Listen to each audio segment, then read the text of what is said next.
بسم اللہ الرحمن الرحیم۔ السلام علیکم ورحمۃ اللہ وبرکاتہ۔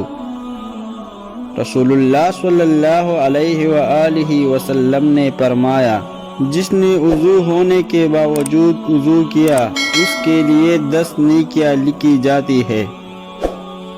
رسول اللہ صلی اللہ علیہ وآلہ وسلم نے فرمایا، صدقہ دینے سے مال کم نہیں ہوتا، اور جو بندہ معاف کر دیتا ہے اللہ اس کی عزت بڑھاتا ہے، اور جو بندہ اللہ تعالی کے لیے عاجزی اختیار کرتا ہے اللہ تعالی اس کا درجہ بلند کرتا ہے۔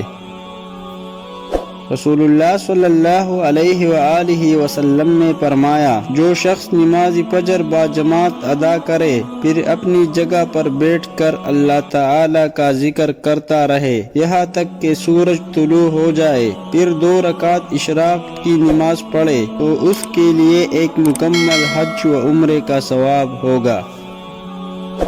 رسول اللہ صلی اللہ علیہ وآلہ وسلم نے فرمایا، جمعے کے دن اور شب جمعہ میں مجھ پر کثرت سے درود بھیجا کرو، کیونکہ جو شخص ایسا کرے گا میں قیامت کے دن اس کے لیے گواہ اور سفارشی ہوگا۔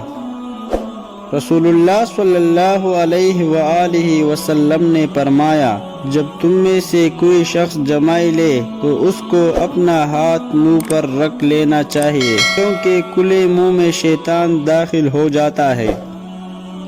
حضرت عائشہ رضی اللہ عنہ تعالی عنہا سے روایت ہے، رسول اللہ صلی اللہ علیہ وآلہ وسلم نے فرمایا، اور جو شخص قرآن کو اٹک اٹک کر پڑھ پاتا ہے اور اس کو پڑھنے میں اس کو مشقت ہوتی ہے تو اس کے لیے دگنا اجر ہے۔ اللہ تعالی نے ارشاد فرمایا، اے میرے بندو، تم رات دن گناہ کرتے رہو اور میں تمام گناہوں کو معاف کرتا ہوں، لہذا مجھ سے بخشش طلب کرو، میں تمہیں بخشش دوں گا۔ رسول اللہ صلی اللہ علیہ وآلہ وسلم نے فرمایا، میں نے کبھی قبر سے زیادہ ہولناک کوئی چیز نہیں دیکھی۔ رسول اللہ صلی اللہ علیہ وآلہ وسلم نے فرمایا، جس نے سورہ بقرہ کی 2 آخری آیات رات میں پڑھ لی وہ اسے ہر آفت سے بچانے کے لیے کافی ہو جائے گی۔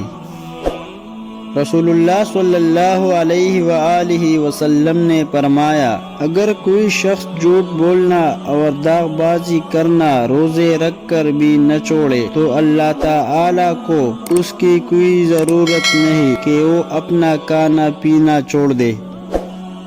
رسول اللہ صلی اللہ علیہ وآلہ وسلم نے فرمایا کہ خیرات کو مت روکو ورنہ تیرا رزق بھی روک دیا جائے گا۔ رسول اللہ صلی اللہ علیہ وآلہ وسلم نے ارشاد فرمایا، تم میں سے بہتر وہ ہے جو کھانا کھلاتا ہے۔